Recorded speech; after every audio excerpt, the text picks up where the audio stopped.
کتب کی بخشش کا واقعہ۔ حضرت مولانا مفتی عبدالرؤف سکری مدظلم فرماتے ہیں، ایک صاحب کتب کیا کرتے تھے جیسے آج کل لوگ کمپوزنگ کرتے ہیں، وہ پرانے زمانے کے کتب تھے۔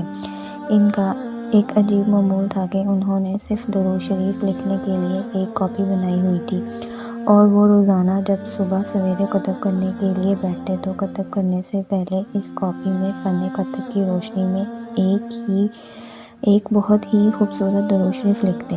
اس کے بعد صبح سے لے کے شام تک مختلف مضمونوں کی کتب کر کے اس سے گزر بسر کرتے۔ ان کی ساری زندگی اسی میں گزر گئی۔ ان کتب صاحب کا انتقال کا وقت جب قریب آیا تو انہوں نے آخرت کی فکر سوار ہو گئی اور ڈرنے لگے کہ کچھ ہی دیر میں اس دنیا سے چلے جائیں گے اور آخرت میں پہنچ جائیں گے تو معلوم نہیں کہ میرے ساتھ کیا معاملہ ہوگا، میری بخشش ہوگی یا نہیں ہوگی۔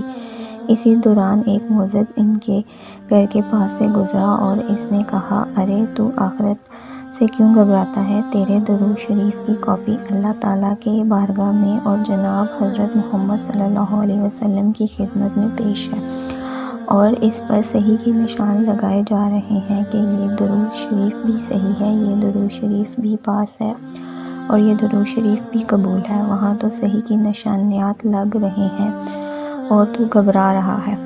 درود شریف تو ایک ایسی مقبول عبادت ہے کہ اللہ تعالیٰ اس کی برکت سے آخرت کی بخشش کا بھی انتظام فرماتا ہے۔